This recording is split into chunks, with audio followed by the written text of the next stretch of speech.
रामपुर में अगर कोई लोहे के सामान का जिक्र होता है तो सिर्फ एक ही नाम सामने आता है और वो है रामू लोहार। रामू बहुत ही अच्छे से लोहे से सामान बनाता था, जैसे तलवार, कुल्हाड़ी, कील, चाकू। उसके जैसा कोई भी नहीं बना सकता था। रामू द्वारा बनाई गई तलवार का मुकाबला कोई नहीं कर सकता था। ऐसा कहा जाता था कि अगर कोई राजा रामू लोहार की बनाई हुई तलवार को जंग में ले जाता तो वह जरूर विजय प्राप्त करता। शीतल, आज गांव के बाजार का दिन है। गांव के सभी लोग आज बाजार खरीदारी करने आएंगे, इसलिए मैं सारे सामानों को लेकर बाजार जा रहा हूं। मुझे आज लगता है अच्छा मुनाफा होगा। तुम अपना और सुमित का ध्यान रखना। सुमित के बापू, घर में अब कुछ भी खाने का सामान नहीं है। अरे तुम चिंता मत करो शीतल, मैं आज कुछ भी करके घर के लिए सारा सामान ले आऊंगा। लेकिन कैसे सुमित के पापा? आपको तो इतने दिनों में एक भी ग्राहक नहीं मिला है। अरे हाँ भाग्यवान, तुम सही कह रही हो, पर मैं कोशिश के अलावा और कर भी क्या सकता हूँ। दूसरा काम क्यों नहीं करते हो सुमित के पापा? इस लोहारी के काम से हमारा घर भी नहीं चल पाता। मैं इसी काम में माहिर हूँ सीता, इसलिए मैं यही काम कर सकता हूँ।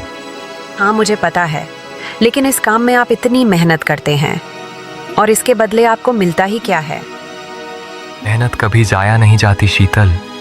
मुझे विश्वास है एक दिन आएगा जब मुझे मेरी मेहनत का फल अवश्य मिलेगा। यह कहकर रामू लोहार अपने काम पर निकल जाता है।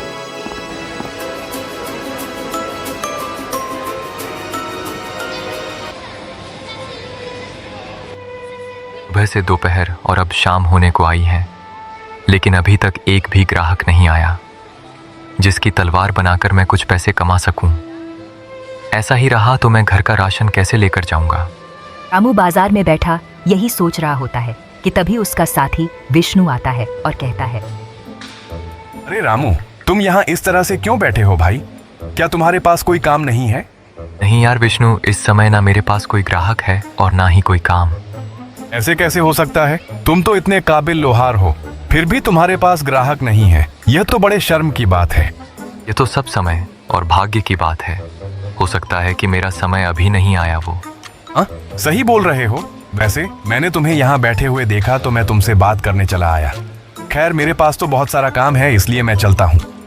विष्णु रामू का मजाक उड़ाकर तुरंत वहां से चला जाता है, जबकि रामू शांति से वहीं बैठा रहता है कि तभी वहां एक आदमी आता है।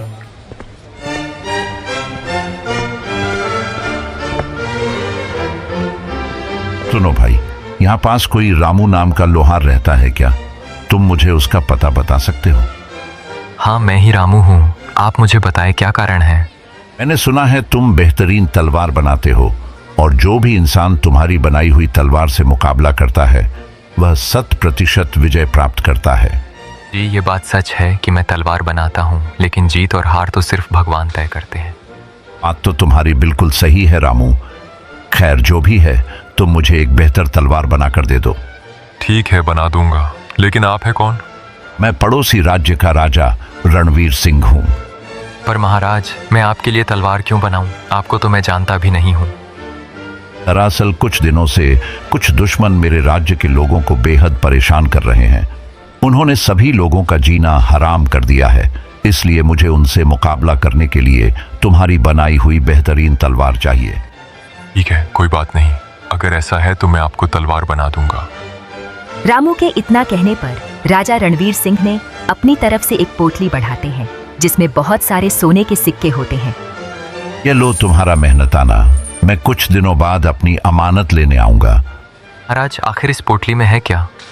पोटली में कुछ सोने के सिक्के हैं, बाकी अगर तुम्हें कम लगते हैं तो मैं और बढ़ा देता हूँ।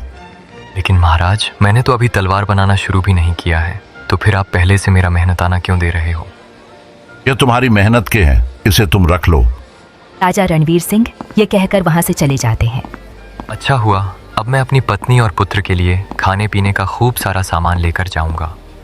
रामू अब सोने और चांदी के सिक्कों को बेचकर बहुत सारा सामान खरीदता है और अपने घर चला जाता है।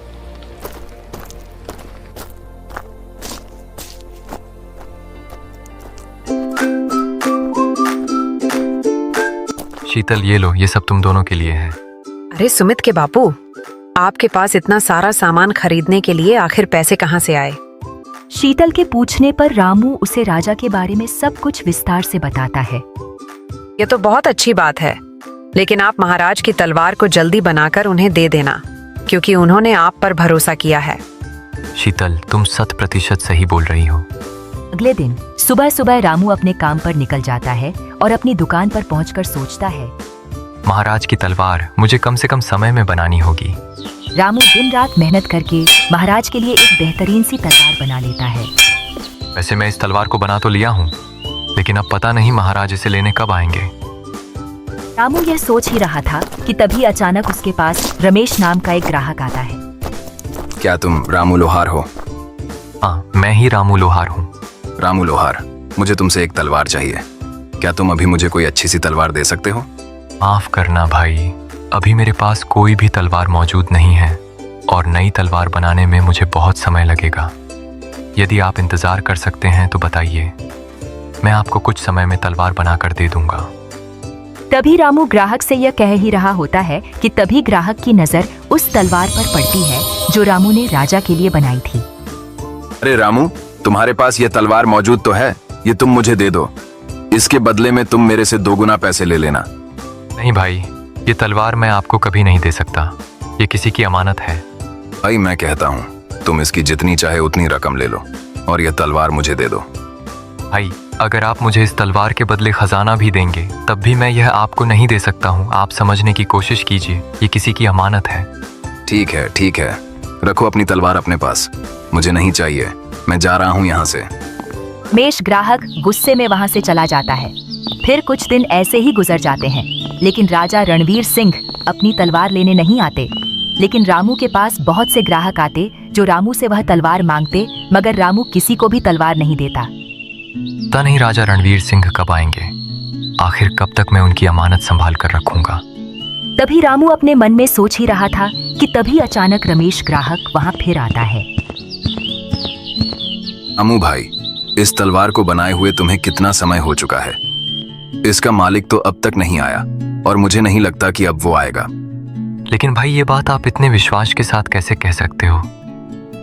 देखो रामू, अगर इस तलवार के मालिक को आना होता तो कब का आकर इसे ले जाता, लेकिन वह नहीं आया, इसलिए तुम इस तलवार को मुझे दे दो। कुछ भी हो जाए, लेकिन मैं यह तलवार किसी को नहीं दूंगा। आप यहाँ से जा सकते हैं। रमेश ग्राहक एक बार फिर से गुस्से में वहां से चला जाता है। मैंने बहुत कोशिश की सरदार, लेकिन मैं उससे वह तलवार हासिल करने में नाकाम रहा। रामू के हाथों से बनाई गई वो तलवार मेरे लिए बहुत आवश्यक है, तभी मैं उस तलवार से पूरे राज्य में अपना खौफ पैदा करके अपना राज्य कायम कर सकूंगा। सरदार, आखिर ऐसा क्या है रामू के हाथ की बनाई हुई तलवार में? रमेश, तुम्हें पता नहीं, रामू के हाथों में एक अजीब तरह का जादू है। वह जिसके लिए भी तलवार बनाता है उसे विजय प्राप्त जरूर होती है। नई तलवार बनाने में रामू को काफी समय लगेगा और मुझे तलवार की जरूरत अभी है, इसलिए वह तलवार मुझे किसी भी कीमत पर चाहिए। तो अब मैं क्या करूं सरदार? उस तलवार को कैसे हासिल करूं? रामू के आसपास ही रहो, उसका भरोसा जीतो और फिर मौका पाते ही उसे धोखा देकर तलवार चोरी कर लेना। रमेश ग्राहक भैरव की बात सुनकर एक बार फिर से रामू के पास आता है। रामू, मुझे माफ कर दो, मैं वाकई गलत था। ये किसी दूसरे की अमानत है, इसलिए अब जल्दी से तुम मेरे लिए दूसरी तलवार बना दो। ठीक है, बना दूंगा, मगर इसके लिए मुझे थोड़ा समय लगेगा। ठीक है, मैं इंतजार कर लूंगा। रमेश ग्राहक के कहने पर रामू दूसरी तलवार बनाने के लिए तैयारी शुरू कर देता है। अच्छा है, यह बेवकूफ अपने काम में लगा हुआ है। मैं जल्दी से इस तलवार को लेकर अपने मालिक को दे देता हूँ। फिर रमेश रामू को धोखा देकर चुपके से राजा की तलवार लेकर भाग जाता है और कुछ देर में रामू तलवार का नक्शा बनाकर कहता है, भाई देखो, ये तुम्हारी तलवार का नक्शा तैयार हो गया है। अरे वो आदमी कहाँ गया? कहाँ गया वह आदमी? अभी तो यहीं था। रामू रमेश को अपनी दुकान के आसपास तलाश करता है, लेकिन वह उसे कहीं नहीं मिलता। फिर वह अपनी दुकान पर वापस आता है। तभी उसकी नजर राजा की तलवार की जगह पर पड़ती है। हे भगवान, इसका मतलब वह चोर था, मुझे धोखा देकर भाग गया है। हे भगवान, अब मैं क्या करूं? क्या जवाब दूंगा राजा रणवीर सिंह को? मुझसे इतनी बड़ी गलती कैसे हो गई? इधर रमेश ग्राहक तलवार लेकर जंगल में कालिया के पास पहुंचता है। यह लीजिए सरदार, आपकी चमचमाती हुई तलवार। अब मुझे राजा रणवीर सिंह से जीतने से कोई नहीं रोक सकता, कोई भी नहीं। मैं क्या करूं भगवान? उस ग्राहक ने मुझे धोखा देकर महाराज की तलवार चोरी कर ली। अब मैं महाराज को क्या जवाब दूंगा? रामू ये सोच ही रहा होता है कि तभी पानी से भगवान निकलते हैं।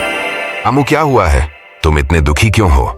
भगवान के पूछने पर रामू उन्हें सारी बात बताता है। रामू, उस चोर ने तुम्हारे साथ धोखा किया है, इसमें तुम्हारी कोई गलती नहीं है। तुम एक काम करो, तुमने जिस तलवार का आज नक्शा तैयार किया है, अब जल्दी से उसे बनाकर राजा रणवीर सिंह को दे दो। परंतु भगवान, वो तलवार कोई आम तलवार जैसी है। मैंने महाराज के लिए एक अलग तरह की तलवार बनाई थी। भगवान, आप क्यों हंस रहे हो? रामू, मैं इसलिए हंस रहा हूँ क्योंकि जो तलवार पहले बनाई थी वो राजा रणवीर सिंह के लिए थी ही नहीं। इसका क्या मतलब है भगवान? देखो रामू, जब तुम छोटे थे और यहाँ खेलने आते थे, तब मैंने तुम्हें वरदान दिया था कि जब तुम तलवार बनाने से पहले मुझे याद करोगे तो तुम्हारी तलवार में ताकत भर जाएगी। इसका मतलब जो तलवार मैंने महाराज के लिए बनाई थी उसमें ताकत नहीं है? हाँ रामू, उसमें ताकत नहीं है। इसलिए राजा रणवीर सिंह जब तुम्हारे पास आएंगे तो तुम उन्हें अपनी बनाई हुई दूसरी तलवार दे देना। ठीक है भगवान। भगवान की बात मानकर रामू दिन रात करके जल्दी से एक नई तलवार बना लेता है। रामू, क्या मेरी तलवार बन गई है? जी महाराज, ये लीजिए आपकी बेहतरीन तलवार। तुम्हारा बहुत बहुत धन्यवाद रामू। इसमें धन्यवाद की कोई बात नहीं है महाराज। दूसरों के लिए तलवार बनाना तो मेरा पेशा है। लेकिन महाराज, अगर मैं भी आपके साथ आपके दुश्मन के मुकाबले को देखने चलूं, तो क्या आप मुझे ले चलेंगे? क्यों नहीं, कल के मुकाबले में तुम भी मेरे साथ चलना, ठीक है? अगले दिन सुबह सुबह राजा रणवीर सिंह रामू को भी अपने साथ मुकाबले में ले जाते हैं। फिर एक मैदान में राजा रणवीर सिंह और उनके दुश्मन कालिया की जंग शुरू हो जाती है। मैं तुझे मारकर तेरा राज्य हासिल कर लूंगा। कालिया, तुम इस नापाक इरादे में कभी सफल नहीं हो पाओगे। ना कहकर राजा रणवीर सिंह गुस्से से उस पर वार करते हैं, जिससे उसकी तलवार 2 टुकड़ों में बट जाती है। ये कैसे हो सकता है? ये तो जादुई तलवार थी, ये टूट कैसे गई? उन्हें रामू से धोखे से यह तलवार हासिल की थी, इसलिए देख, तेरा यही अंजाम होगा। ना कहकर राजा रणवीर सिंह उस कालिया को मार देते हैं और मुकाबला वहीं खत्म हो जाता है। महाराज, आपको कैसे पता चला कि दुश्मन कालिया ने मुझसे धोखे से तलवार हासिल की थी? उस दिन मैंने तुम्हारी और श्री भगवान की सारी बातें सुन ली थी।